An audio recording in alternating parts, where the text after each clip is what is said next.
Welcome back, everyone, to S1E1, the show where each week we watch the very first televised episode of a different sitcom, rated just based on what we saw in the first episode, ignoring any knowledge we may or may not have about future episodes, and at the end of the episode decide if that's a show that we want to greenlight or cancel.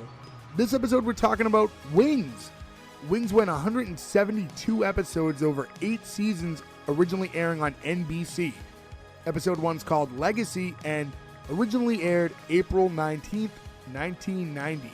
So to start things off, I'm your host, Jay Gags. With me, as always, the guys, Gordo, Nick, Ferg, and Joe. Guys, what's going on? Yo. Brother is a butthead. That gear shift and I had a moment I will never forget. I go down to the dump and shoot rats. All right, guys. So now, was it NBCJ or was it CBS? I thought the CBS logo was on the Hulu when I watched it. If someone wants to look it up real quick as I'm speaking, I thought it said NBC when I did it, but I would have to double maybe check. it was one of those shows that switched over. 170 episodes is a real good long run. Well, and to be honest with you, my only real knowledge of Wings is from it being on USA, so I don't even remember it anywhere else. That and Nick really liking it as kids. I fucking love this show. Nick's our resident USA television original programming guy. Oh, it was like 2 of them. It was like that and like Burn Notice 10 years ago I was into because I was Monk. unemployed and I had nothing else to do. Yeah, and you guys are Monk people. Monk, La Who Femme didn't Nikita. like Monk? Silk Are you saying you don't Stockings. like Monk? It was a revolutionary show. By the way, NBC. I don't think I've seen. It was episodes of NBC? Monk. Okay, weird. Yep. It said CBS on the Hulu. It Do you guys remember definitely that did. show on USA that had Mario Lopez where they were bike cops? Pacific Blue. Pacific Blue, yeah. Blue, thank you. Yeah, that was another pice of shit TV show that was say, on. it's not a good show. I'll tell you this though, I did my best to forget the rest of this show. I am judging it solely on its pilot. Alone, and No so pun yeah, intended. and to go around, did any of you guys have you guys watched Wings before? Do you have a lot of knowledge, memories of watching it? Never seen it. I know thought pretty I much did. all of the cast, but I've never seen an episode until this week. Yeah, like I knew the main character, and apparently that's all I knew. I remembered him, and then he didn't even get there till like late. I've seen it, but I don't really remember much because we were younger when this was on. Yeah, I've definitely saw episodes years ago when we were kids, because it was always on television. But as I was watching episode 1, realized I remember absolutely nothing, like zero about this show. You know what's interesting about this show too? I didn't know this, but in the research, the 5 main characters on the show that we've not gotten into yet, but the first 5 that you're introduced to are in every single episode of the series. Which, even with huge shows, like sometimes like one of the most supporting actors is like not on an episode for some reason, but every single one of the main characters did every single one of the episodes. That's impressive. Yeah. Wow. Yeah. Especially for a run like that, 170 plus episodes. All right, so let's. I love this show. I love the idea of this show. Like you said, Nick, everyone's in it because it's a workplace comedy, but not everybody works for the same company, and that's really rare. Right. And this Right, is, we're I feel like it's akin to Cheers. It kind of In has that that a sense. little bit, yeah. It You know has what I a mean? It's Cheers got a vibe, vibe. but people are not. Everyone at Cheers is there for a reason, which they are here too. But people are there for different reasons. Like I imagine that the girl who works at the cafe is employed by the cafe. The 2 airline people are employed by the airline. Right. The woman who calls all the stuff out is probably employed by the airport proper. Like everyone's there in the same room, but they're all under different sort of auspices. It's interesting. It's just an But interesting when you way to look do at like a group comedy. Cheers, it is people from all different areas that are coming together, always in the same place. You know what I mean? So I guess in this way, it's very similar. I don't know. We've all. I don't know if I can say we've all, but like if you work, like I work in an airport, but there's a lot of different places you can work where not everybody is part of the same. Like even some offices have multiple offices, and you intermingle with people from different spots all the time. And No, not to get into the episode or anything yet, but Jay, like you mentioned, you work in an airport currently. Nick and Gordo, I know for a fact you both worked in an airport because I've come to visit you there. Ferg, did you ever work at the airport? No, never worked at the airport. Okay, I didn't think so, and I didn't either. when you worked, Yeah, so- Ferg, when you worked at the rent-a-car place, that wasn't attached to the airport though. It was the airport location for it, right? Yeah, it was dollar rent a car. It was right outside the airport though, where all the rental car places were. I know it's different. Yeah, now. it's They like knocked one that big whole little facility area now. out, but But you didn't have like airport credentials, like you couldn't. no, go, it was literally like the turn before the airport. But it's true to form. Area. It's true to form too, because the weird thing about working at an airport is like it's own little town, right? Yeah. Especially depending on where you have access to and stuff like that. And you get that vibe from this show, I think, where like this air. I mean, it's Nantucket, so like in itself, it's its own island specifically, but like you get the vibe that this is like its own little part of this island that these people are at. And I feel like maybe if you've felt ever like they were at a ski lodge. I didn't get an airport vibe from maybe it's just the aesthetics of the actual airport. Yeah, we'll get I into think we'll get talk about into that as we that. get there, but I agree with Yeah. you. It doesn't feel like an airport, but I don't know. I mean, like me personally, I've only ever flown a handful of times. I don't like to fly. Yeah, and I want to get into that but in it's a a minute small anyways. regional airport, right? Yeah, we'll get into that. And I will say also, to go back to what we were saying, it's also very akin to, I guess, like also working at a mall can kind of be like that. If there's people at neighboring stores or the food court, like you get to know some people that work within it, you know? Yeah, that's similar. Do you know what this kind of reminded me of? Nick, you can agree to this as somebody who worked there, but everybody here hung out there when we all worked at the gas station, right? So in that complex was a convenience store, a Subway, and a Honeydew. Honeydew donuts. Honeydew. So it was probably the same square footage as this little airport, right? So it was a bunch of people like this who all worked together with people there doing stuff, but they didn't all work. Right. Yeah, it's right. not like with each other. it's not a huge dive into fiction. Like you do really see the same people every single day doing the same thing. Yeah. Right. So let's get right into the episode. So the opening scene, I was a little confused by, because I was under the assumption it was a dream sequence, but then there was nothing to tell you for sure that it was or wasn't. So you have Joe, the main character, walks into this airplane hangar, and he like walks up to his plane and like kisses it and calls it beautiful. And there was also like a reaction from the crowd, like he got like a laugh from the studio audience when he kissed it, and I didn't think that was funny enough for a laugh, but you know, who's to say? But that joke didn't propel me enough into laughing. There we go. And that's when we They just also thrust meet that laughter into our face. Yeah, and we meet Lowell, who's like the mechanic handyman who is like in the back of the plane at the time. And when I saw it, because it was really dark and there was like a lot of like what looked like dream sequency foggy smoke coming through the door crack, like if they, you know, like on other shows, like if they were to like show you that someone was like coming from heaven, it would be like that. And I was going through the doorway like a the whole dream time. sequence, yeah. Yeah. But then there was nothing after that scene that was too out of normal, and then nothing to follow up with. So I'm still at this moment confused if that was supposed to be a dream or not. I love him too. Like is he one of the Spider-Man movies? Is he Sandman? Thomas Hayden Church? He is, yes. He is, right. But the one thing, this is so stupid, and I've said this a million times for the past like 25 years. He was on another show after this on Fox called Ned and Stacy. Oh, yeah, Yes. yeah. It was a huge show, Yeah. actually. I forgot about that. I only ever watched a couple episodes, but there was one episode where he looks up at the sky and says, "Dear God, did you know that muffins spelt backwards is sniff 'em?" And I don't know why, to this day, if we're walking through the grocery store and we walk by muffins, I'll turn to Kelsey and say, "Hey, Kelsey, did you know muffins backwards is sniff 'em?" Like, it's a constant. I don't know why it's there. I guess I have a topic of conversation if I ever meet Thomas Hayden Church. That's Ned and Stacy. We can add that to the ever-growing list of shows we'll eventually do here. And yeah, he gets... Well, we can do a blank and blank month one day. We can do like Will and Grace, Ned and Yeah. Stacy. Dharma and Greg. And Darman Greg. I also hate to keep doing this because I get into it way too late, the trivia facts, but going back, 5 Cheers characters made appearances on Wings. Were these Which I shows didn't know. running Norm? at the same time? What time did... I mean, Cheers was the mid to late 80s, too, so yeah, they definitely crossed over because that ran for 11 years. But Norm, Cliff, Frasier, Lilith, and Rebecca all made appearances on the show as their characters. Oh, as their Cheers characters? yeah. Oh, as their characters. Interesting. Okay. Because, I mean, they're Which all came from off- Boston, so oh, it tracks. Never mind. Right, so this wasn't intended... And John Travolta's son also guest stars in this. There's a Welcome Back Kotter connection, too. His name is Jet, and he's in a number of the scenes. Okay. R.I.P. Jet Travolta. So anyways, so I guess it's not like I guess it's to go back to Everybody Loves Raymond, and which we did a few weeks back, and King of Queens, where it wasn't properly King of Queens isn't properly a spinoff, I guess, but it was they run in the same universe, so I guess that's how this works. There was no character from Cheers that created Wings, right? To my knowledge. I don't believe so. I think they probably just were, if it was an NBC show, they probably just like, hey, they were running concurrently and those guys are in Boston, so it would make sense to put them in Nantucket. Right. So, and yeah, to go back to that scene a little bit, yeah, Joe's kind of just talking to his plane. And then like when we meet Lowell, he's telling him like all about how every time he flies, he feels like closer, or he's more sure that there's a God and stuff like that. And Lowell's reply is that he shoots rats behind a dump. Yeah, that was the first big laugh for me.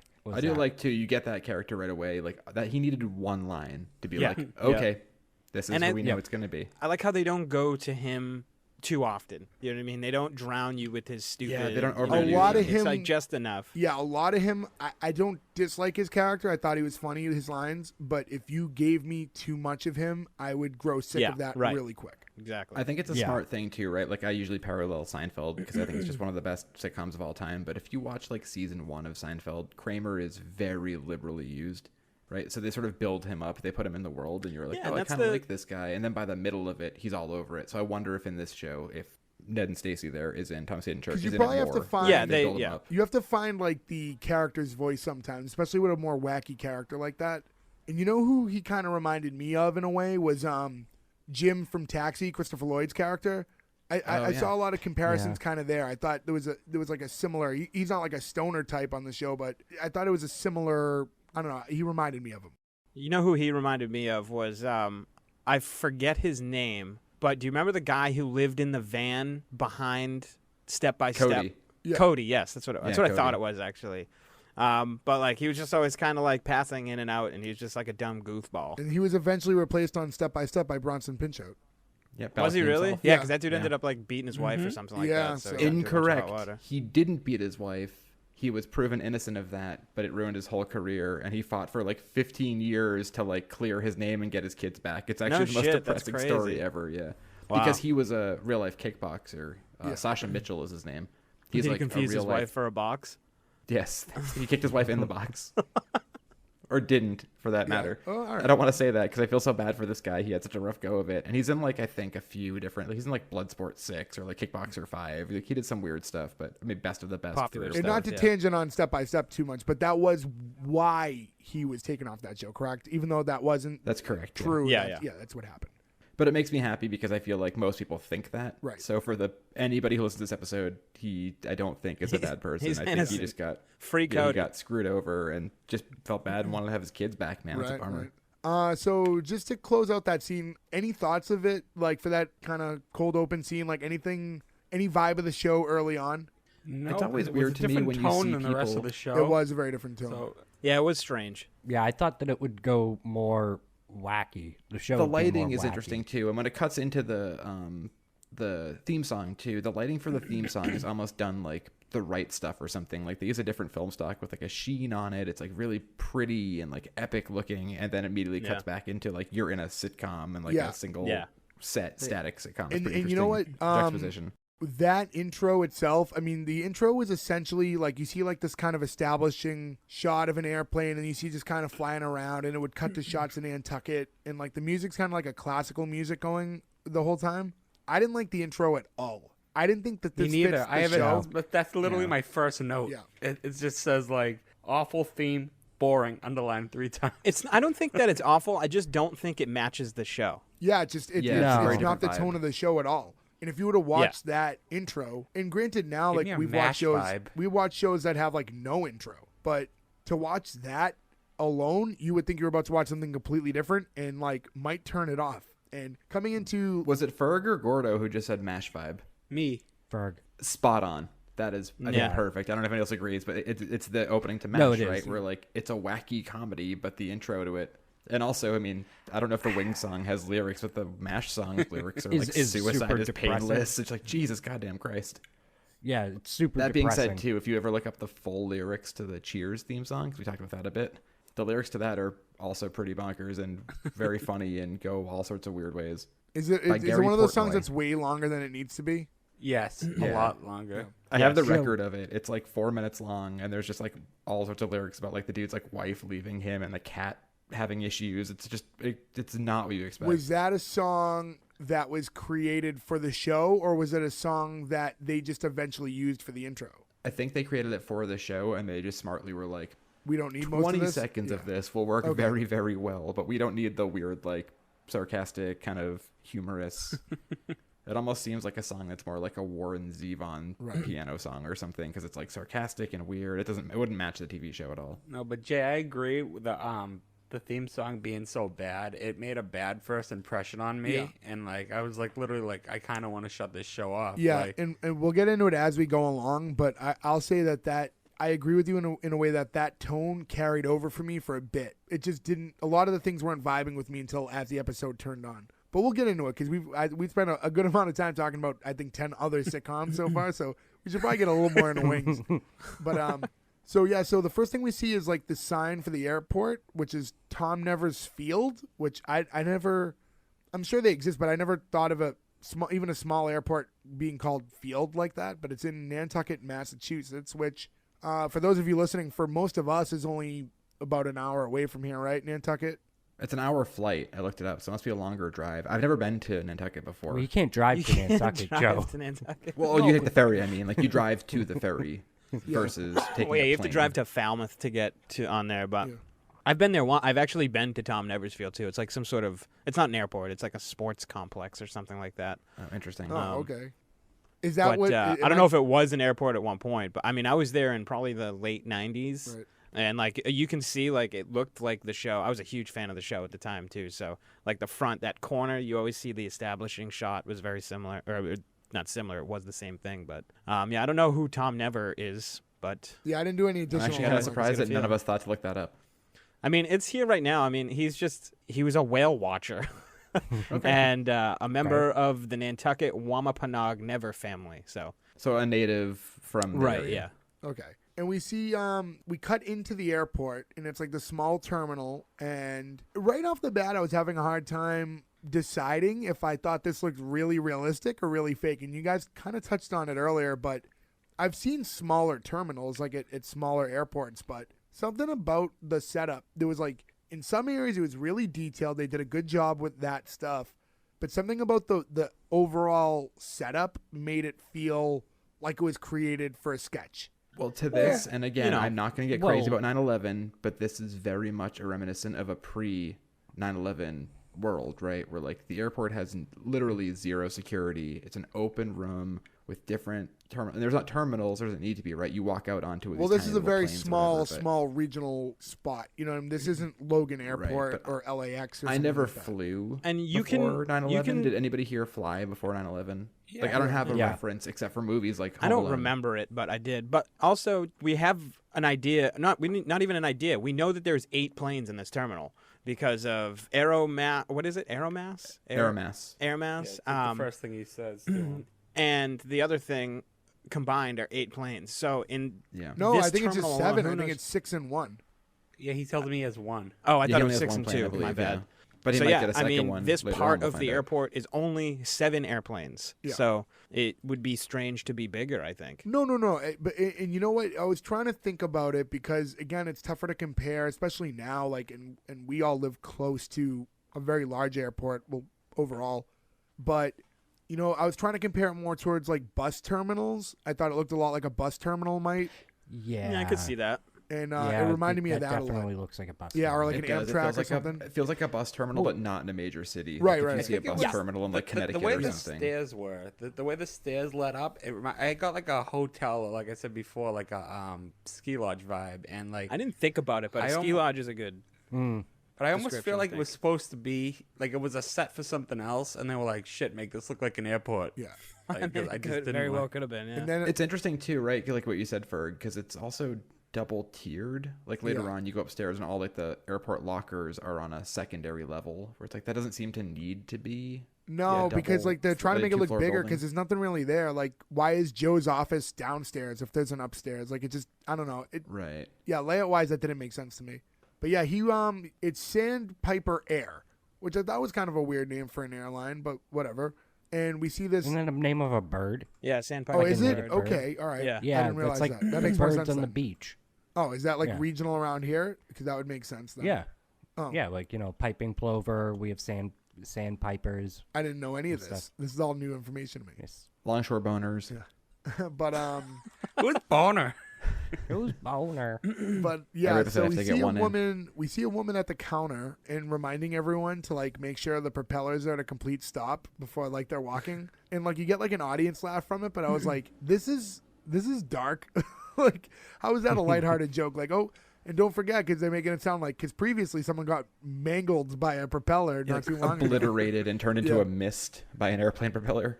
I think that's an introduction to Faye. You know what I mean? Like I don't know. I mean, this is me knowing more about her, but that's like she's a no-nonsense, like, rough person despite the way she speaks and sounds. And I'll say this, when as soon as she popped up, it was like morbid curiosity, and I literally just blindly assumed, I was like, I wonder when she died. And I don't know why, because she was already old when this episode came out, but she's still alive. She's 92 years old, so good. I did good the on her. same exact thing with Roy, because I was like, there's no way that guy's still alive. Yeah. And he is still very much alive. So yeah. And to be honest, both of them amazing in this. Yeah. They were both great in this, and I hope they both made enough money after the show that they never had to do anything again. I'm and sure. were comfortable I mean, because it they're has both to be amazing. Yeah. And yeah, so Faye and Joe get to talking, and in that quick exchange is also when we find out that this is Joe's airline. Like, so Joe owns Sandpiper Air, which, like, can you just start an airline? Like, you own one plane and call it an Nantucket, airline? you can. I guess. Yeah, I mean, I guess it depends on where you are. I'm sure. Well, I could it's see different having, than, like, private Greg charters. JetBlue starting something, but Yeah, but, like, you have, like, a private charter. Like, I have a plane and airspace. Like, I don't know if you could, like, just be like, we're an airline and call it something, but I don't know enough about it to say I otherwise. thought it was. I left imagine to it's him like by a the registration issue with the FAA, and then you're good to go, and you're probably classed for a certain amount of people and a certain amount of planes and a certain amount of distance, and then you pay the taxes and you're good to go, right? You file like any other corporation or business. Yeah, I'm sure there's a ton to it that we don't get. But I don't know. No, but I thought it was the dad's airline, and he left it to. I don't think that was ever established. The No. dad, I don't think the dad was even a pilot. Yeah, they didn't really get into him it. and his brother both were, so I figured that with them both being pilots, that maybe the dad owned an airline and then left it to them. So that's why would each kid end up being a pilot? Who knows? No, I that think makes one thing to sense. think of, though, is this show is what year is it, Jay? 1990? This is 1990, right? And these dudes, like Steven Weber and his brother, are both like 30, right? So if you put that at, I think born they in said like 1960. 28. Didn't he say something about He's 28 years? 28. Yeah. The younger 28. I'm brother just saying, is but 30 is 28. a reference, right? So like Yeah. this is the generation who were like 7, 8, 9, 10 when astronauts supposedly went to the moon. Like that whole generation of people were like, this is the right stuff era, the Apollo program. I think there's just a lot of people at that point who were like, oh, this is what I want to do, right? Because they're right in that age. Whereas we didn't really have anything that would have, No our motivation. generation. Yeah. I think a lot of people like joined the Air Force or tried to join NASA or became pilots because of Apollo and all that stuff. Right. And Apollo Creed. And we also meet Roy, who you referenced earlier, and he works at a different airline, like the other competing one. So, and there was like a thing where he accidentally got Joe's mail and just didn't give it to him for a week because he said he was busy because he has this much bigger airline with a total of 6 planes. Yeah. That is my absolute nightmare. I watch the mail like a hawk. Like ever since the internet gave us tracking numbers, I have been a different person. So the idea of somebody holding a package for me for a week and not giving it to me is literally, I'm in the process of moving right now and I'm waiting till the absolute last moment to put a change of address form in because I just don't want there to be anything in limbo I need to worry about. See, I would have done it as soon as possible because Earlier, the worst me case, too. the worst case is stuff goes to your new address. I would be fearful that I move and stuff goes to my old address. I did Well, that I know and people here lost still a because I live DVD in an box apartment set. building. So people can grab it for me. But if it went somewhere else and they were like, I don't know who that guy is, Yeah. and send it back to the person, then Fuck this guy. yeah, fuck this guy. That's why a big thing, and this is a PSA for everybody out there, anytime you move anywhere, you go out, you make very good friends with your letter carrier, and you give them a very good gift and a bottle of booze every holiday season, you're good to go. Real quick on Roy, are we to assume he's going to be like a villainous character? Because your intro to him is he's already kind of gloating that his airline's better. He's holding on to Joe's mail for longer than he needs to. Like, is this supposed to be a thing? Because I kind of get the vibe that they're going to be back and forth. I wouldn't use the word villainous. Well, but take your knowledge of the show away, though, and based on what we're seeing. No, so I know. far. That's what I'm saying. I don't because they did seem like they had a not bad relationship. You know what I mean? Like, I mean, there was an argument sort of over the mail, but I mean, I feel like that would happen between friends too. You know? Possibly. I think like this a is more like a foil, weird like- coworker, and I think he's like the older guy who has more planes and he has more seniority, so he's just kind of busting the balls of the younger guy. Yeah, that's what I got too. That he's just like busting chops or just being a dick, but not being it so much that it would make him. He's not doing it maliciously. Like I Yeah, don't he doesn't see, seem like see evil him or as malicious. an evil. Yeah, I don't see him as evil and malicious. I just see him as a, I'm just being a dick to be a dick. You got a Louis De Palma vibe from him. Very much a Louis De Palma vibe. That's 2 taxis right there. Again, Taxi is a show that should definitely be on the list because it's for sure on the Oh, list. it definitely will. Oh yeah. And also Taxi, another show with the very similar opening, a very sad song Yeah, that's true. intro that does not match the show. Right up there Right. with both Wings and MASH. And like I instinctively want to talk more about it, but like we really need to wait until we do a Taxi episode because I could talk about that show for a while. So many like memories attached to that. But yeah, so Joe goes to like this like cafe area in the terminal, and that's where we meet the Helen character. And Joe has this very particular BLT order, like he wants it done a very specific way. And as soon as he's done speaking, she already has it ready made for him. And it's because it was like Tuesday. He always orders that same sandwich on a Tuesday. He doesn't realize how routine he is. So he's like, well, just for your information, today is, and then he realizes it is Tuesday and sits right down. It's weird The to scene see. oddly remind. Oh, sorry. Go ahead, Nick. No, it's just weird to see like how they've already gotten into how like anal and organized he is, but didn't know what day it was. I thought that was Yeah, strange. actually, that's a good point. The sandwich thing made me think of the first Fast and Furious movie where he goes every day and gets the same, was it like chicken tuna sandwich with the thing cut off or whatever. Like there's that whole scene. That scene does remind me of Brian getting the sandwiches in the beginning of Fast 4 and Furious slices 1. extra crispy, mayo on the bottom, mustard on the top, 2 extra pickles. With that, some people are particular about if things are on the top or bottom. Like, do you notice that when you have sandwiches? Because I've heard of a lot of that kind of stuff. I've So, always put yes, everything on the top personally. Because Five Guys puts everything on the bottom, and it drives me nuts. I feel like I can feel the difference on where it is. I'm sorry, they put the condiments on the bottom, and they put the vegetables on top. Yeah, so they don't get like. And it's I like weird. the condiments I don't over like the it. cheese. But I guess I want the kind of get condiments it. to be mixing with the cheese. It matters too because the bun can absorb the condiments and stuff. That's a whole different taste. And Yeah, you especially get on the like on a condiments greasy when you burger, bite. all that gravity takes all that grease downward. Yeah. How many times have you had a cheeseburger at a restaurant and you're eating it halfway through and there's no more bottom bun and a whole lot of top bun left? Yeah. Because the grease just soaks it that, up, well, right? that's So Also the Five bottom Guys. bun You go is to Five covered. Guys, that burger bun gets like super soggy. Joe, I know you're a mustard weirdo, but mustard on a BLT, how do you feel about that? I actually eat my BLTs no condiments. I do, but I add American cheese. So I do bacon, I don't lettuce, like tomato, cheese, American no. cheese. I love cheese. I'm That's just not the American place for cheese. it. Yeah. Just mayo. On a burger, though, I do lettuce, pickle, tomato, cheese, mustard only. Ugh. I don't like BLTs. I love what? I like Oh, BLTs. you don't like vegetables because you're a giant baby. I don't like lettuce nor tomato. Give me a nice. Who doesn't like give me a lettuce? nice It's like an B. ant. It's not even food. It's just a fun, crunchy thing. I It's just a say, cool I just- color. I just see Ferg eating So then bacon why and bother? toast. Me and Gordo used to That make sounds good too, BLTs, though. and we didn't like tomatoes, but we still called them BLTs because it was bacon, lettuce, and toast. Yes, I do. Acronym still works. Yeah. Accurate. It does. You guys ever put avocado in those? I don't like avocado. I might I have. don't like avocado. I like avocados. You big babies. I don't like, dislike avocado, I but like them quite a bit. they like jam it into everything now, and I'm it bugs sick me. of it a little 'Cause bit. it's yeah. delicious. I should say I like guacamole, which is avocado, It's but basically, yeah, I just wouldn't just seasoned eat avocado. avocado. I don't like guacamole either. Phenomenal. I love avocados. Great color. Yeah, I like I don't like the texture. It's just mushy shit. Yeah, I don't like it's, mushy shit. yeah, I don't. It's yeah. the same reason I don't eat applesauce. Like when I could just eat an apple. I mean, not how the same. often? Sauce has a How different- often, as an different- adult, would we ever eat applesauce? I mean, pork pork chops chop? is like the only thing I could think of, but I can't remember that last time I actually I did still that. don't do that. Like, This I is a eat pork weird- chops all the time. I've never put applesauce. Yeah, I know that with like it. there's a pork chops and applesauce is like a thing, but like you know what else? Which is very made popular by the Brady Bunch, Right. which is another But you- Pork coming chops soon and episode, I'm sure. applesauce. You know what else you can eat with pork chops? Like mashed potatoes or like anything else. Like it's not Yeah. like I don't need. I'm not a baby. I don't need. Jay, to that eat was literally my applesauce. lunch today. Pork chops and mashed potatoes? yeah. Did you get That's so applesauce? funny. No applesauce. Did you Quick, have apple juice though? Quick pork chop story. I was in San Antonio recently and got the pork chop special, which was $40, I think. And, no, Jesus. 38, $35 or $38. It was close to 40, whatever it was.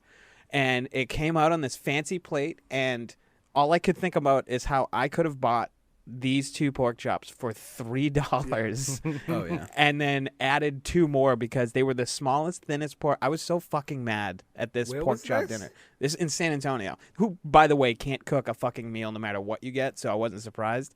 But The taco bowl looks pretty good though, buddy. I mean, they do like the Tex-Mex and barbecue, but like literally everything else is trash. You can't get a pizza, a burger, like anything good. Like it's wild. How do you mess up a burger? That's the I most don't simple know, dude, cooking but they ever. did. It's crazy. Yep. So everything's bigger in Texas, including the prices, but not the portions. True. Yes.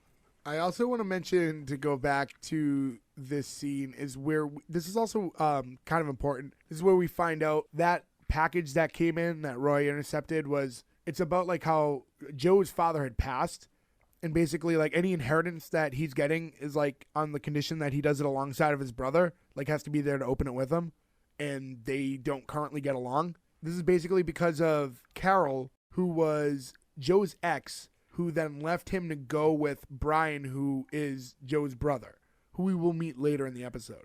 So I just want to say real quick, as somebody who has literally the most common name in the entire world, every time one of you says Joe, I like perk up a minute and I'm like, oh, that fucks me up. Like I just can't keep forgetting. Yeah. It's like, Try being named Mike.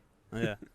Yeah, literally Mike is- average Joe, I think I have you be. but you know what? Like I mean, there's 2 mics in this podcast. I was gonna say, I think Yes. That's true, but neither of you go by Mike. but for nobody that reason. no Mike goes by Mike. Every Mike you know doesn't go by Mike. Like none of them. I had a class in college. you're right. There was 6 of us, and the teacher had to call everyone something different. What did he call For you? that reason. I think I was something boring. I think it was just Mike F.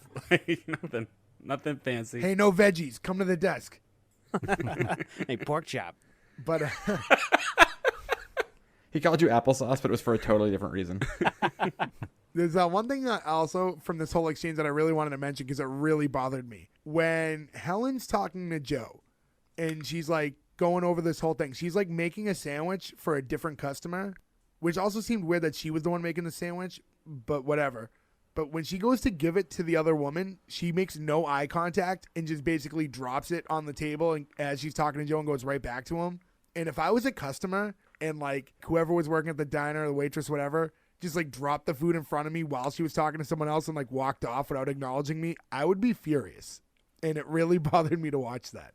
I think I here, though, noticed. you're to expect that these people are people who probably live on Nantucket and fly into Boston a lot, and they're regulars like a Cheers. She So this might- is yeah, she more might like know her. like a Rhea Perlman scenario in Cheers, right? Where there's like, here's your fucking sandwich, go for it, and they don't care because they're there every day or once a week, every weekend. What have you. Yeah, that's So- the thing. Like they're there either every day or you're never gonna see them again. So Yeah. right. So what does it matter? Yeah. Still drove Even me- in a drove me tip-based nuts. industry, if you're never going to see them again, you think you'd maybe want to be better, but that makes me think that they're probably like regular passengers to Boston, once a week or something. But I'm with you. If I ever had that in a restaurant, I'd be like, the fuck is going on here? Yeah. And at this point, I'm assuming, and again, I have no other recollection of this show. As soon as they start talking, I'm like, oh, those two are supposed to end up together, right? Oh, yeah, right away. Oh yeah. Definite love interest. It's very obvious. She knows his sandwich on what day and it's ready before. Yeah. Just like Brian in Fast and Furious. Stop. Family. firm. I'm pretty sure every plane that they took in this episode was full of DVD, TV combos or whatever. In the first You know Fast what and I Furious found movie. strange though? And Nos. The fact that like it's an airport and she's like, this delivery has to go here by this time. He's like, all right, I'm gonna get a sandwich first. There's not like a schedule where like the planes have to leave and all that other stuff. No, he was looking or at it's a just schedule earlier with suspension Well, that they has do. to leave. Because that's what she said. She goes, he looks at his watch and he goes, oh yeah, I got 7 minutes. Yeah, he was like, because he was going Okay. over his whole schedule with Faye earlier, too. And also, I just got the vibe that he can go whenever he wanted. I think it's weird that for some reason they had to ship lobsters from Nantucket to Boston as if they couldn't have just brought the boats with the lobsters on them to Boston. That's, 40 minutes away. That's also the one line not to get weird about, and you guys are going to cut this, but they were like, they want the lobsters alive and not the passengers, whatever. They make a joke about it, and I'll like it. Boston with a bunch of passengers. So you can edit that out. I just want to let you know that was the one moment we were watching In this. Where I was like, fairness to Joe, fuck. I thought the same thing, and I'm Yes. worried that you're corrupting me. yes. I want you to leave this in the episode and just beep out what I'm saying so that Ferg can agree with me, and then I can for once be at least agreed with. It's like a 30-second beep. It's just a boo.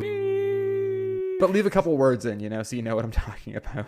So also at this point, we see this is when during this conversation with Helen, Faye kind of chimes in and she's like, "Oh, it's good to honor like your father's last words."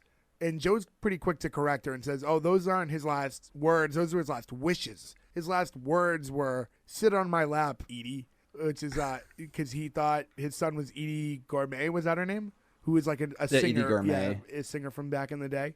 Yeah, she was married to Steve Allen. Like Steve and Edie was like a comedy duo with her and I think Steve Allen. I was like, that's all right. I thought that was funny. But also kind of a like more sexually charged joke in 1990 than I would have expected. When you watch sitcoms from that era, like a sit on my lap joke, I was kind of thrown off by. Well, I mean, that's a safe phrase. I mean, it's kind of at a weird point, right? Like early 90s, still things are pretty clean. By the time you get to the mid 90s, like the whole world flipped and went like completely dark. But this was kind of like it was starting to turn at this point. The Howard with Children opened the floodgates. Yeah. And I think it was the Howard Stern era, honestly. It really was. I was thinking the same thing actually right before because you said it. he like really opened up the fact that people love R-rated shit, and like they just like catered to it. Which would make sense because this TV show was on what network, everybody? WNBC. WNBC. Thank you, Ferg. So on the next scene that happens, we finally meet Brian, who's Joe's brother, and he immediately runs for Roy to congratulate him on like running such a great airline, and starts going over all these cost-cutting things he's doing and how smart it is, like not including life jackets and using a kid who's fresh out of flight school who he had a few drinks with before the flight, and that scares everybody away from the desk to go to the other one. And that was like having a few drinks. I had a few drinks with him before the flight. Got such a genuine laugh out of me because he was so good and rapid fire when he said that. Yeah, his delivery and all that stuff. When he is really says good. he had like eye damage. Yeah. Oh yeah, eye damage when you need both eyes he or said, something. who needs to look left? And forgive me, I don't remember. I don't remember the character, the actor's name, but Steven Weber. Steven Weber, is he? Would I know him from a bunch of other stuff? Like, or is he, or like him and Joe, like basically He just lived in honestly Wings? I know him from hasn't been two in. things. I don't know if anybody else knows him for anything. This would be his main credit, right? I want After to say he was in one of those Stephen King movies. He is. He's in the major Shining TV remake one. that was on TV Yep. when we were kids. He plays Jack Torrance in the Shining remake. The thing I know him the most more from accurate one. is he's the main adult male character in Single White Female, which I don't know if anybody saw, but like that was a huge movie in the 90s, right? Because that's when like all the sexual thrillers were coming out, like Sex, Lies, and Videotape and Basic Instinct. But Single White Female basically is he's starring in that that. with and Wesley it's a great Snipes? movie. No, it's him, Jennifer Jason Leigh, and Bridget Fonda. Jay, And he was in Steven Pawlowski. Ballers too. I think you watched that.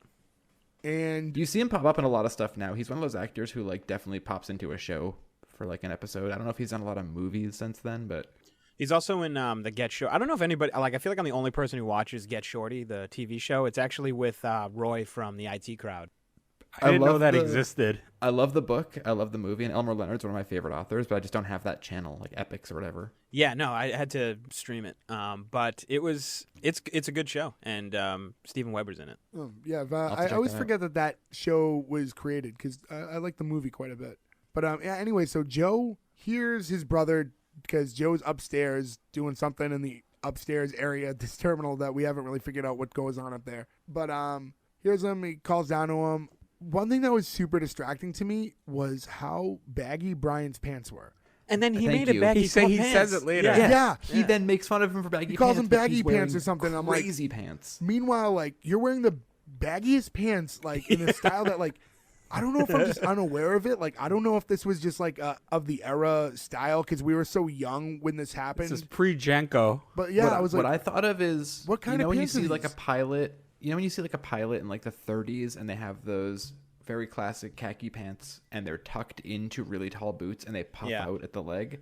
What I got from that is he's such like an old-timey classic pilot that he's wearing those pants, but Without instead the of boots. wearing the like knee-high boots, he's just Yeah. wearing like Oh, they're tennis just, like, shoes, flowing. so they look fucking crazy. That's an and interesting that's the look, only yeah. thing that makes sense. Otherwise, he's just wearing pants that I don't know how the waist fits him because I That's don't a think they made really pants weird that size. insider reference then. Like, I Yeah. don't think most people would But, have like, got I was that, so even Sure, then. I don't know why I thought of it, but like if they're going for like these guys are such diehard pilots, then maybe they want to wear Yeah. classic Yeah. pilot gear. The Like, only other they thing- went if he wasn't wearing like a white scarf, I mean, that'd be one of the like, big telltale I thing. think they were just trying to show the polar opposites. One's the carefree, because he was chartering in like a tropical place, so I thought right, maybe but why do you call his brother baggy pants later? Like, what does that mean? I didn't get it either, because I noticed right away his is way baggier. Maybe it was like a reverse thing. It was like a "you are rubber, I am glue" when I say to you, sticks to me scenario or something. I don't know what's going on there. So and while they're finally embracing one another for the first time in a while, Brian tells Joe like, yeah, you need to like relax a little bit. You look kind of tired, and he's like, I'm fine. It's not an issue. He's like, oh well, you don't want to end up like Howard Hughes, who was locked in a hotel sitting on Kleenex sucking applesauce. There's the applesauce reference through a straw, and this is when you see Lowell again, first time in the proper part of the episode. And he goes like, oh, that's so weird. We have the same hobbies. And there was stuff like about that Howard Hughes reference thing that they were going to that was so confusing to me. Like sitting on Kleenex. What did that? Tissues? That's what he used for shoes. Howard Hughes. That's what he used. Yeah, Howard Hughes. His like classic thing was that he walked around with he had really long fingernails, really long hair, and he walked around wearing. Okay, this is an actual person. I literally had no idea what any of this. Oh yeah, I thought Howard Hughes. Oh yeah, he's like Howard one Hughes, of the. I mean, radio engineering. Okay. The Spruce Goose. I mean, there's like 8,000 Simpsons references that if you look him up, you're gonna be like, oh, I know who that is completely right away. All right, because I'm like, is this just someone in their world that they're like? I thought this was a made up character. I honestly had no idea. Did you ever see the Leonardo DiCaprio movie, The Aviator? I'm familiar with that. I can't remember if I've seen it or not, to be honest with you. But that's like the Howard Hughes movie. But he was like in film, he was in radio, he was in engineering, but his big thing was aviation. His like lifelong dream was to build this one giant plane called the I forget if it's the Spruce Moose or the Spruce Goose, because one is the real name and one is the Simpsons joke, but it was like this giant plane that he never thought could like get off the ground. He's also played by, who's the guy we loved in Lost? Locke? I've never seen Lost. Nick, when we used to watch Lost every week in your your basement. John Locke. John Locke. I forget that actor's name, but in the movie The Rocketeer, one of the best early 90s Disney movies, Howard Hughes is played by him. I don't know why this is coming to my mind right now, but there we are. I don't want to get into this in tangent because Terry O'Quinn. It's going to be a long Terry episode. O'Quinn, thank you. Yeah, Terry O'Quinn plays him. I'm very confident that your list of Disney movies is way off. Okay, for Disney movies like 1990 to 1993, The Rocketeer is top tier, and then we start getting into good stuff like Mighty Ducks again after that. But Rocketeer rules, man. We like that movie, but it's universally hated by most people. That's a shame because that movie rules, and it has the best James Bond of all time in it, Timothy Dalton. Agreed. My man, right there. So favorite Bond. I love T. Dalton. So me too. T. Dalton's forever. Helen sees Brian, and did we establish earlier that Helen's known Joe since they were children? Did we talk about that earlier? Oh, that's one of my favorite lines coming up. She says that she moved to. She's from the south. She's from Texas, and she moved there when she was 10, right? Yeah. Now another coming soon show I'm sure we'll do is Empty Nest, where her character and the character of the receptionist in Empty Nest, who's also Southern, are like complete perfect parallels, which is pretty interesting. Huh. Yeah, so because of that, she obviously has known Brian for quite a while as well. So they catch up immediately, and we find out a little bit of backstory for both of them through their interaction, because obviously Brian and Joe aren't gonna catch up the same way. So we find out that like Brian's doing like charter air, like he's doing like stuff in the Caribbean for like rich and famous people, and Helen's backstory is just that like she had lost a lot of weight. I guess when she was younger, she was like 60 pounds heavier. And that's all we really get out of that conversation. But you're getting a little bit of backstory from the two of them. And she's trying to be her actress. accent confused me. I didn't get why she still had a Southern accent. Well, it doesn't just go, like, if I moved to Texas, I wouldn't just develop a thick Texas twang immediately either. You would after 20 years. You get a little bit, but you some drop your Boston I think it accent. depends on the age you move and also how many people around you have a different accent. Yeah, it's true. No one in this show seems to have the accent that most people in Massachusetts have, so. Well, imagine if this was made now, though. They would lean heavy into it. Oh, they lean so hard into the accents now, yeah. You know what I like, awful. too, is fucking worse. Right at this point, too, like as they're exiting that conversation, because Joe steps in, doesn't seem to want Brian and Helen talking too long. As Joe and Brian are walking away, there's a moment where Brian addresses what we want to know is like, is there something going on between you two? And he's like, no. she's just a friend. She's like a baby sister. And Brian's like, right, I should go give her a bath. I'm gonna give that tyke a bath. Yeah. Give that little tyke a bath. Yeah. That was such a good line. And then once they make it into the office, like the Carol situation comes up very briefly because Carol, again, Joe's ex, but Brian kind of scooped him from his brother, and then they ended up getting married. So, or were they they just married? keep calling her a pig the entire episode. Yeah. It's like the pig. Yeah, It's like Alec Cal Baldwin on the phone originally- with his daughter. It's so uncomfortable. Yeah, Helen originally calls her a pig, and Joe defends her because Joe's clearly still in love with her, even though, she left him for his brother, but still, has strong feelings for her. And when we're in the office, too, one thing I liked was there's this whole scene where Brian discovers that Joe labeled one of the drawers empty. This is my favorite part of the episode, because when he's leaning on the top of that cabinet and he goes, "Oh, it hurts."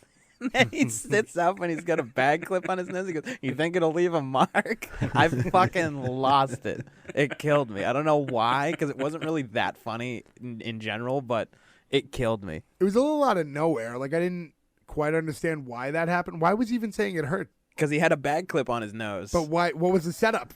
Oh, I- yeah, oh, no, the father, I don't even remember. The father's death or something like that. Well, that's a weird way to transition that, but Yeah. I think you're just trying to break up the moment and bring a little levity to the situation That because they were happens obviously a few times with the two of them. He completely just goes off on another subject out of Yeah, he does it nowhere. a few different times. I think he's just trying to like break the ice a little to get them back to talking. Can we talk about? I mean, wait, did we get to the package yet? Not yet. We're just Not there. yet. Okay, all right. But I don't think we mentioned that it's been 6 years since they've talked. Which is You weird. think it would be a little like the dad's died in that time. They still haven't talked. that's true. Like, they would have eventually been at, like, the wake and funeral and everything, right? Or, like, just getting everything in order. So there should Well, have no, been later Joe talks about how Brian wasn't around for any of that. Okay. And that Joe was Well, taking care of he the wasn't dad, around for the yeah. end. He says you weren't around to like The last see few him years. towards the end when he was like Yeah, crazy. But that's true. But if I they don't haven't think talked he in missed 6 the years and he was dad's, taking care of like, the dad, I'd funeral. imagine that he wasn't around for at least those years. Yeah, because that's when he told him that, like, because Brian says, oh, well, he's pretty convinced that they're going to be rich because of a phone call that he got from his father where he basically said, like, you guys are going to be, like, or we're rich or whatever. And that's when Joe does tell him, yeah, like, those last few years were not the same guy. And was talking about how he would, like, go to the market in an apron to demo, like, cheese spread, but wasn't employed by anybody to do that. He was just showing up and giving people cheese spread.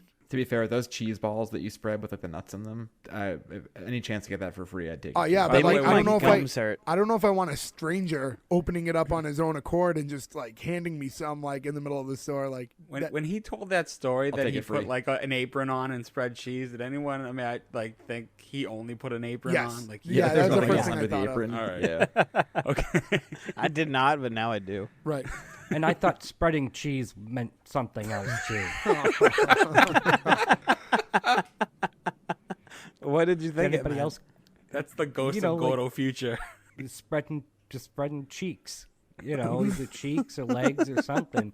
You got an apron on. You spread your legs. There's got to be something munch to that. trying to cheese. be. I wanted to say Wait, like you have an apron on and you spread your legs. So every time you put an apron on, your first move is to start spreading your legs. That's what you do first. No. I'm just saying that in the context of this, I thought that spreading cheese meant either spreading your butt cheeks well, I was thinking like oh my god! I not was again. Or like trying to think spread I don't need the eagle, like, migraine you caused spread me last eagle. time on this one. yeah, there's spread eagle. There's like pressed ham. Right when you is that like your ass there's a against fruit the salad. Yummy. what? What? Oh, I fucking hate this. You don't know the fruit salad? I don't know if That's I'm the front. okay. That's the front press. It's a pressed ham, but it's a front. It's a Did fruit you- salad. wait, You don't know Press. that? It makes Wait, it sound wait, like it's wait. expensive coffee. When you On to first- the next When subject. you first said it though, did you say yummy? Yes, you don't know the Wiggles song? Fruit salad, yummy. No, I don't You don't know that? I don't listen to the Wiggles much. I'm 35. Uh, Oh, man. It's a catchy song. Right, you went into Joe territory talking about that like anyone would know it. Like, Yeah. oh, a fruit salad. Like, Yummy. yummy, yeah. So I'm a little offended that You know what? went Somebody to out there is going to get it, still and they're find a going way to think throw that I'm me a under the fucking bus. comedic genius. I'm sorry, I don't mean to, Mr. Bobo or Bozo. This is a couple weeks episode where you just flat out told me I wasn't a normal human being. I think that was around the toilet cookies era. The water cookies. one thing I want to say before we move past this, before we have a 4-hour episode on wings, if I was to guess, speaking of aprons, I would say when barbecuing, of the 5 of us, Gordo and Joe both wear aprons when they barbecue. Oh, 100%. Correct. Yep. Yep. All right, got it. I heart hedgehogs on this. Yeah, I got it. I do have a hedgehog apron, actually. I also have one that is the bottom half of Michelangelo's David. And it's just one large dong. So we're gonna need to see Maybe, those. maybe if we can go to, I'll have to probably censor it for Instagram, but if you can give me a picture of you in it, I can blur out part of It's it. art. You don't have Yeah, to censor I'll have to it. go in and find it. Okay. But yeah, I will. Yeah, it's a piece of classic art. You don't have to censor that. Yeah. Instagram can't take that away from you. Yeah, well, who knows? They flag a lot of weird shit these days. But so, anyways, in this box, they find a key to a safety deposit box, and now they're like really excited. They almost hug. They're so excited because they think they're rich at this point. And Joe, they're heading out now because they got to get to the safety deposit box. And after Joe leaves, Brian picks up the phone and tries to call Carol to inform her that he might be into some money now. But this is when we find out that him and Carol are no longer together either. And just like how she left Joe for Brian, she has now left Brian for another man. No one's with Carol at this point. Not of the two brothers, at least. Yeah, that pig. And which is a big reveal because I'll tell you at this point, I assumed it was like a matter of time that she moves up there with him, and that was going to be like a whole thing. Like I thought that's where that was going. So I was a little surprised to see that they had broken up. Yeah, I didn't get that. I thought they moved together. I didn't think they'd break up, but I thought it would be like the kind of character on a TV show where you only hear her on the phone. Right. And she's like an annoyance, or they're an annoyance or whatever. Like I thought that maybe she'd be like a present character to be like. Yeah, I just thought it was going to be more of a thing because it was such a big deal from the front of the episode and why they weren't talking. I thought they would have that tension with the three of them exist for a while. So I was a little surprised by that. And right before Brian leaves after the phone call, by the way, he throws that bag clip into the empty drawer just to bother, like, and says out loud to himself that like it's really going to bother Joe. It's no longer empty. And now we get into a new scene, and we're back at the terminal, which I really thought the next scene was going to be at the bank, but they go to the bank and retrieve the. Wasn't in the budget yet. No, so they This is a one set show, Yeah. or two sets, I guess. The planes. yeah, so Yeah, they have the inside of the because plane. I love the idea of it. They go to the bank, open the safety deposit box, take the contents out, don't open it there, go all the way back to the terminal, and then like not even open it in private. They can't open it. They said it's Right. stuck shut. Yeah, Well, he needed yeah, a and screwdriver. And then opened it very quickly with a screwdriver. Yes, exactly. He borrows a screwdriver, and like Yeah. the second it touches, it just flops open. Like so, it's like, well, we can't seem to Yeah. open this, and boop. But yeah, I like this idea that like they're gonna open this in front of because you don't know how personal or private what's in there is, and like you're just like, hey everybody, let's come and open this box. I just thought that was like Could have been a giant it was like a dildo. little weird. I guess that wasn't. or as you guys like to call them, a giant flashlight. You also skipped over Lloyd's antihistamine joke. Yes. And I thought that was funny because I don't think it was I think he had made this mistake on his own is how I deduced that one, and stabbed himself with a screwdriver. Yeah. So inside of this box is a key to a different box. So now that Wait, did we the miss post Major office Hooters? box, right? I Post feel office like in we missed Boston. Major Hooters. that's coming up. So Oh, I thought that was before this, as they were leaving the airport. yeah, that's right. As this is happening, they get the key, and now they know they have to leave the airport to go to Boston. Oh, that's my apologies Major because Hooters. there's 40 different boxes they have to get at Yeah, this point. yeah, It gets so- too much. This scene doesn't work at all because it's just too dragged out. Yeah, and as Joe said, so they're on their way to now they have to go to Boston. Joe was going to fly out there anyways. Joe character was going to fly out there anyways. And I'm not flying anywhere. right as they're talking, a girl walks by and Brian just turns around and screams Major Hooters, and she like looks over. And I was like, it was What like did you say? it was funny, and he goes back and he pretends that his name is like Major Tom Hooters, Bob or something, Hooters, or, U.S. yeah. Air Force. and like Major Hooters. Major Bob Hooters. yeah, so he gets out of it that way. But I was just thinking like the mindset, like if he's supposed to be like 28 years old and a girl walks by and you just scream out Major Hooters, like are you 6 years old? Also, bad move, bad guy, bad everything. Yeah, that's not the It was way the to do 90s, things. man. It was more acceptable. It was more acceptable in the 90s. It was Yeah, like true. swing. Like Yeah. It also made me think of the TV show Major Dad, and I had to think. I was like, is Major Dad's last name Hooters? Because that'd be a really funny twist on made that me TV think show. of Major Pain. Starring Bam Bam Bigelow, R.I.P. R.I.P. Starring is a stretch. Calling it a movie is a stretch. From there, so after the Major Hooters thing, the next scene is them in the plane. So they went and obviously something didn't go according to plan, right? Because they don't look happy. So they're kind of bickering back and forth, and they're young, and there's a passenger sitting behind them on this plane who's like, he keeps chiming in because he thinks something's wrong, and he's getting very nervous as the two of them keep yelling at one another. But in this whole conversation between them, we find out like Brian lost his job. He's no longer working there in the Caribbean doing like the charter flights. And also like Brian gets on Joe for kind of thinking that he's like the martyr of the family and that everything was just a sacrifice when in reality he was probably just afraid to branch out and try things. And I thought the more like interesting thing too with Brian is we find out that like he had like a free ride to Princeton, was supposed to go to like NASA. He sabotaged. Was actually there for 2 days. Yeah, he went for a couple of days. And he was like the youngest ever. A girl in the pod. Yeah, the youngest ever to like be asked into like the space camp. But so he's like this child prodigy in a way, right? And it's just interesting. Like he obviously sabotaged and ruined all these things for himself. But you're like, what a complex character, because he's nothing but goofy at all times. But like Princeton, NASA, like all these things were just thrown at him, like these things that people are striving towards. Which brother's older? Joe, I assumed. Joe Joe is older. Yeah, I think Joe is the older one. And in the midst of the argument, they missed the landing spot, which I thought was really funny. And he's just like, to cover himself, he's like, well, we'll land this when I want to land this. And he just takes this sharp turn, and you see like the exterior shot of the plane going like sideways. And actually, You left that was out a bit line. much for me. what? You left That was out a bit much I'd for rather me. crash this plane line Oh. when they're arguing. We have some planes. We're heading back to the airport. That's all I could think of. That was when they changed their name to Muhammad. Edit that out. Yeah, that one's getting cut out. I think the guy who was the passenger behind them too is like perfect casting for that type of role. Like he is memorable enough to be funny, but also unassuming enough to not stand unassuming out. enough that like you don't have to you don't have to worry about him again or whatever. But yeah, a bunch of airline crash jokes are a little tough for me. But that dude's reaction after when they just show him walking in like brushing Sweating. his head because he's sweating Yeah. is great. It's great physical comedy. And actually, you know what happened too is when he spun that plane like quick to turn, what it reminded me of is actually, Joe, when you went on like your first plane ride, I remember you texting me because you didn't realize that when a plane first takes off, because Joe, like how old were you?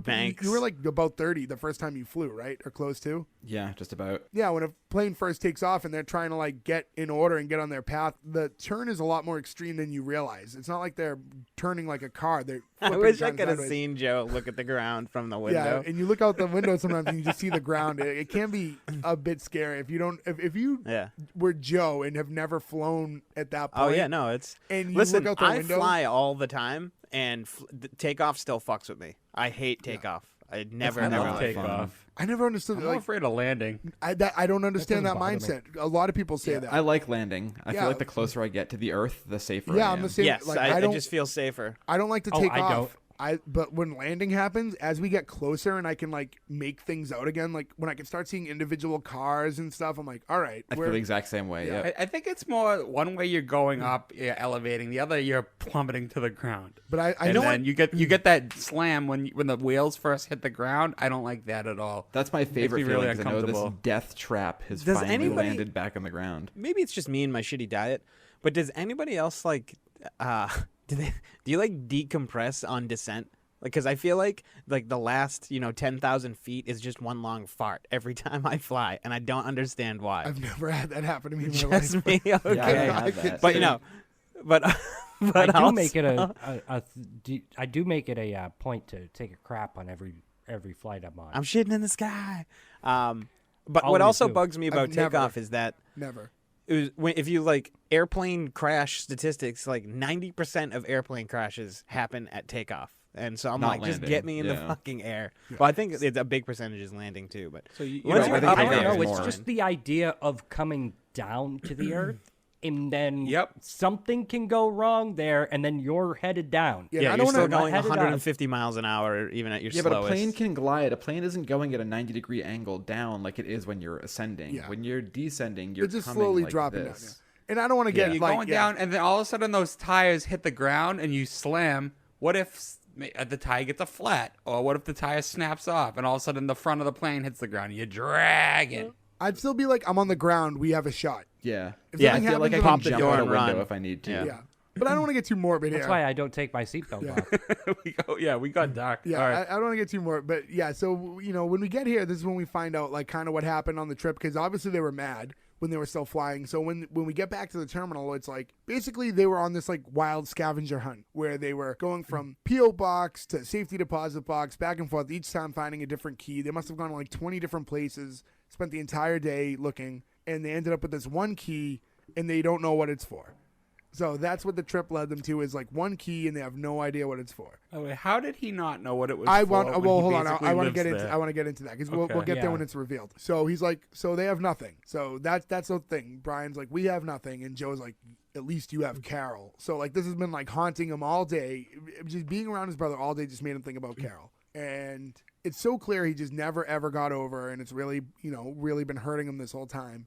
And then as soon as he finds out that Carol left Brian as well under this kind of similar circumstances, he immediately just goes, that pig. So like just they all go back to the that pig theme thing. of just calling her Yeah. a pig the whole episode. That was good. And it was like this weight was like almost. It's not like he was happy that his brother was broken up with, but there was this like weight lifted off somebody his hurt shoulders. his brother. Yeah, there was like this whole weight of that longing for her went away when he found that out. Well, now he's I not feel like alone that in moment, those. too, he transferred over his hate of his brother Yeah.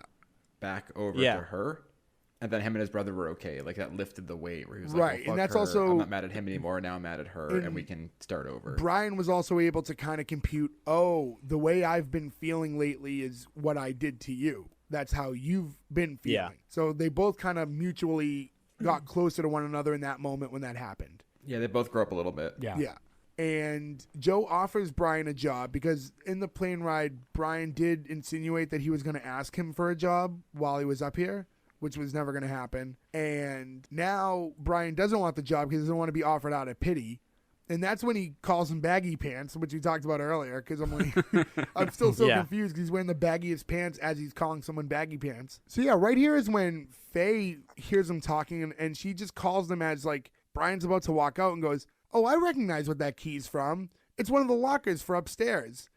And it's like, how the fuck would they not recognize that? Yeah, Especially him with how anal retentive he is. Like he should have spotted that right away and go, oh, that's one of our lockers. And furthermore, He should track how did the everything in that whole waitress- building. He should know what every single thing is, what everything looks like. yeah, that place is his life. Like and the thing was, as soon as she said that, he throws the key up to Lowell and is like, hey, check locker number 5. So you know that you have a missing locker key to one of these lockers for a while. Like, so I think it said 5 on the key. No, it didn't say anything. I don't think They it just said they anything. had That blank was the key. thing. They had no idea what it was for because I think it was blank. But I mean, the bigger point is why would the waitress know? No. And Faye. those guys Faye's The reception, the one who not works at the receptionist, desk. Oh, I the- thought it was the waitress. No, who like No, the, yeah, it the, was- the ticketing woman. Oh, Yeah. okay. All right, my bad. Well, either My way, I bad. guess either of them could recognize because she still works. Also, there, I've been but- trying to think this whole time as to why there would be lockers in an airport, and I can't think of why. there would I be. think that used to be like Well, a those are thing in general. employee- No. employee lockers. No, because that No, like a yeah, lot of Jay, bus it's and forever. train Bus terminals do stations that is a big too, yeah. one, too. How many movies do they have to Yeah, go like to in the, Men in Black too. That's true, actually. There's yeah. a ton of yeah. movies. Men and in Black shit. 2 with the watch. I just don't think it's a thing these the little days, guys. especially because of security issues. Like I don't want to do this.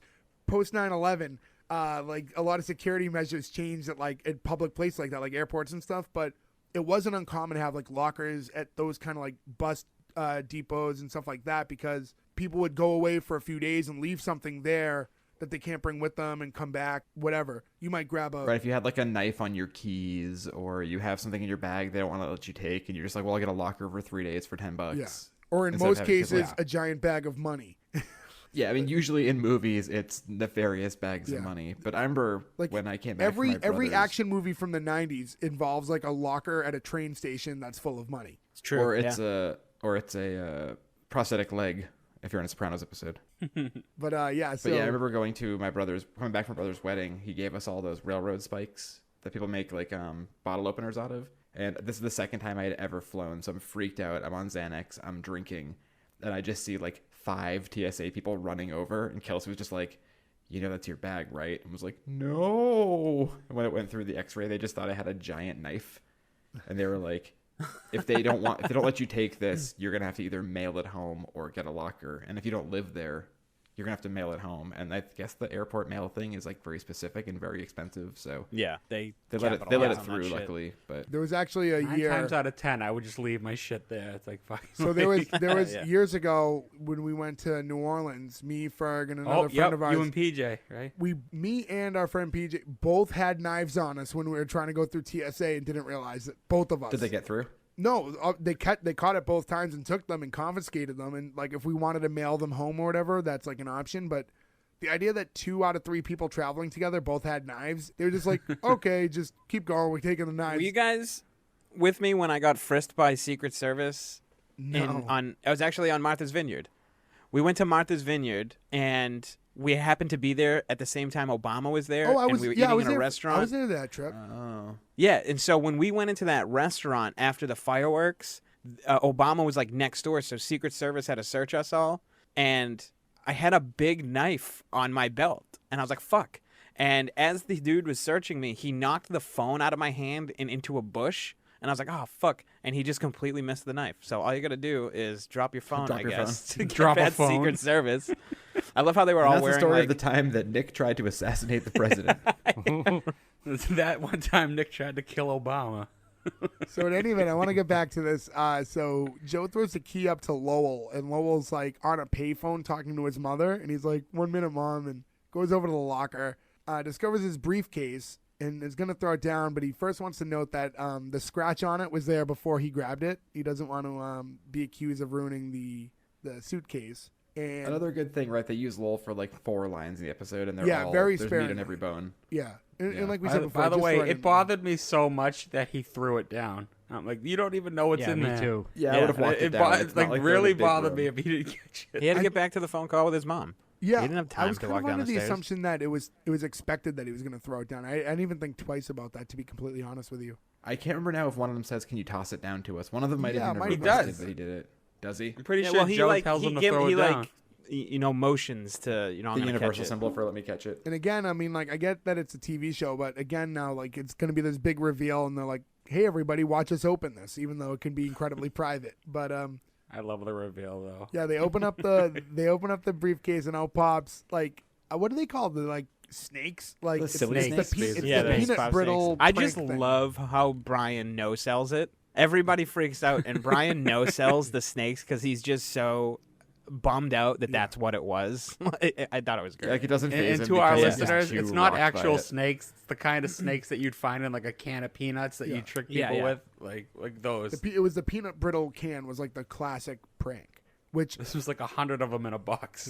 Yeah. and not to, another tangent, but if any of you guys, I don't think I've ever had peanut brittle. I have. Peanut butter's great. I don't know if I have either. Like, it sounds like You something get it I'm when like, you get it when you go to places like Laconia or like just like other like small towns and stuff. Yeah, like, I They can't have, imagine like, mom and myself pop with shops. going to The a same place that store. sells taffy. Yeah, like, I wouldn't just buy, like, some peanut brittle to snack on at home. But yeah, so Yeah, I like peanuts. I like brittle. the snakes pop out, and they discover after that, oh, there's something else in here. And it's just a photo. It's a photo of the two of them when they were younger on some lake or whatever. I didn't remember specifically where they were. I forget. But Really good notes. gave too. them a Didn't moment write to that down. reminisce, and then on the back of the note, they realized that there was just a small note from their father, and it just says, like, you're rich.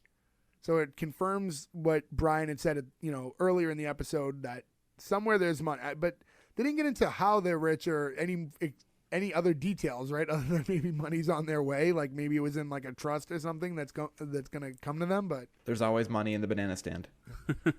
That's true. By the way, did everybody figure that out? That like early, like I did. That the dad was just trying to get them to be together to bond again. I yeah, didn't and I pick think up that's on what it. he meant by rich. Like you're rich with. Yeah, that's what I yeah. got. I don't Like, think as they're soon as actually that rich. That's what I mean. But like I figured it out like when there was a second key that it was a wild goose chase just to like. Nah, do it. I'll be honest with The you. one thing I thought of is maybe the other key was for another airplane to be like your one plane company can now be two, and now it's I Sandpiper did kind of and think that Brother at some or point something. that somehow a second plane was going to come into the picture. Yeah, that's what I thought That too. would still be to reunite them. Yeah, Like, but honestly, his I fighting didn't. sons. So wait, so usually- they'd be reunited airlines. But there's a lot of There's a lot of like projecting with shows like this, right? Like you kind of like you see things coming all the time with these shows because they're not like too complex. I didn't pick up on that this whole thing was to get the two of them together, like at all, until the reveal at the end. Yeah. I didn't guess the snakes or anything like that. Well, yeah. Well, that would be. I mean, if Yeah, you I guessed don't think the anybody snake- gets the snakes. It made me laugh. So is this the really hard, prequel to Snakes on a Plane? Yes. though. And Snakes on an airport. so yeah, other than that, they're just kind of like as they're looking at the photo and reminiscing, they're also kind of having a B conversation with themselves as they're having a conversation, which is the terms of Joe hiring Brian to work there. So they're kind of sneaking that into the conversation as they're looking at the photo. Yeah, they're having a personal, emotional conversation and covering it up with, a more boilerplate conversation to not act as if they are. And it kind of closes with them noticing what they thought was a whale in the background of the photo, and Helen realizing that that was her because they had referenced earlier that she was like 60 pounds What's a thinner. whale doing in the lake?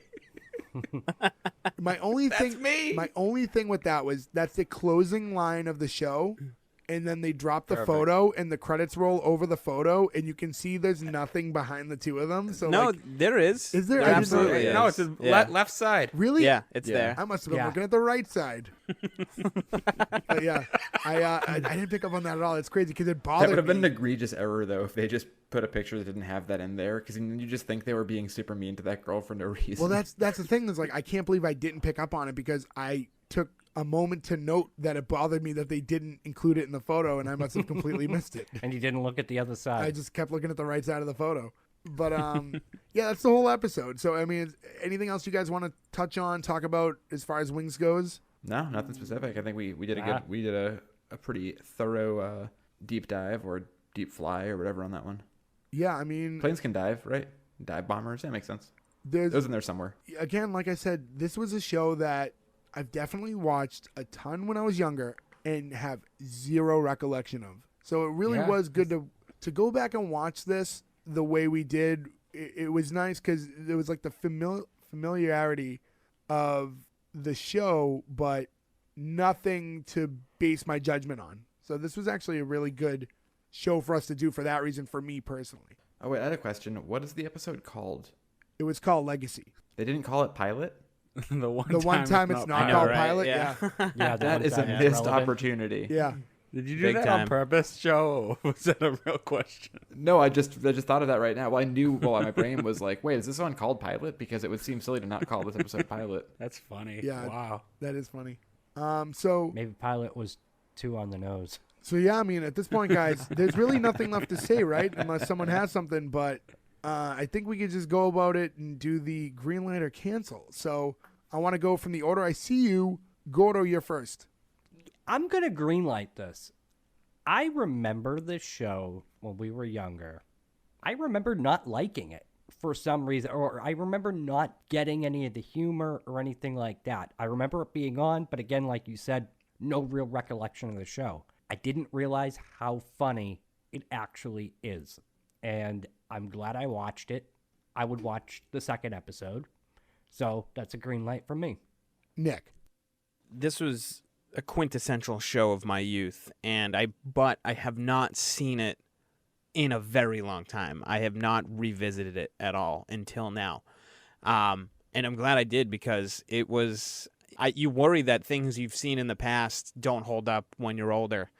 And that wasn't the case with this, luckily. And I had a lot of fun watching it again, and I can't wait to keep watching it. So, green light. Ferg. So, when the show started at that weird tone, then the bad theme song put me in a weird mood. I was ready already to cancel it, and the show just completely turns it around. So, I mean, you get a second chance at a first impression, I guess. But yeah, I really liked it, and yeah, definitely a green light. It was a lot deeper than I remembered, which was funny. Joe. Yeah, I think it's kind of crazy. We all knew of this show, and it played on USA, and we talk a lot about how we've watched wrestling our whole lives, right? And wrestling was on, for the most part, when we were kids. We watched USA or whatever, so it was always around. It takes place where we're from, and everybody who's in it, for the most part, are people we all enjoy, or I really liked, people I liked growing up. Something's kind of crazy. I never saw it. I wonder if I would have liked it if I tried to watch it then. I don't think I would have, but I really, really enjoyed watching it now. And it was one of those shows where I turned to Kelsey and was like, I hope you liked that because now I want to keep watching this, right? And it's one of those like 20-minute per episode shows that breezes by. I would say that it's something that is probably forgotten by a lot of people. Yeah, I think I so. don't know why this one seems to be under the radar so much. Under the radar. Hey-oh. And we got to stream it like most of those planes fly through. And I think that propels it to a green light for me. Okay, so I'm the last man. I think I'm going against the rest of you, and I'm actually going to cancel this one. And it wasn't that I disliked it as a whole. Like, I didn't hate the show, but there wasn't a lot drawing me to want to keep watching. Like, I thought it was fine. I thought it was okay. It was just, I don't know, not a lot captured me watching the whole thing. It was just that, like, I got bored of just that one setting, and, like, I needed a little bit more. And, like Ferg said, there was this early weird tone that, like, I just wasn't, like, vibing with the humor, and it just wasn't really capturing with me. I did think it picked up a lot. I really thought, basically, from the moment Brian enters the show, it helped it a bit. And, again, it's not that I don't like it and wouldn't continue to watch it, but if I was to look at just this episode alone, I always say it goes back to my desire to keep watching as soon as the episode's over, and I wasn't like in this position where it's like, oh man, I can't wait to watch episode 2. This seems like a show for me that if I'm doing work on my computer or something and it's on TV, I would leave it on and like glance up and like enjoy it a little, but to sit and just watch it and give it all my attention, it just didn't land that way for me. So for me, it's a cancel, but hey, that's Didn't land. That's we still got 4 out of 5 of us, so 80% yes factor. So congratulations on Wings. You live on to see another day. And that's it for this episode, guys. So I'm going to go into everything like we normally do. Just make sure you go to S1E1pod.com, and that's where you can find all the links to our social medias, all the links to where you can listen to us. Please, whatever you follow us on, subscribe, rate, review, do all that stuff. I cannot stress enough how important that is to us. We really need those things because it helps with the algorithms and it helps us spread to other people. And we love doing this show and want to keep doing it. But the more outreach we have, the better that is. So again, guys, S1E1pod.com. And real quick before I forget, actually, if Wings is a show that you find interesting or want to watch after listening to us talk about it, you can find that on Hulu. Hulu is where you can go to find all episodes of Wings currently. So that's it, guys. Thank you all so much. Good night. Muffin spelled backwards is sniffing. Major Hooters.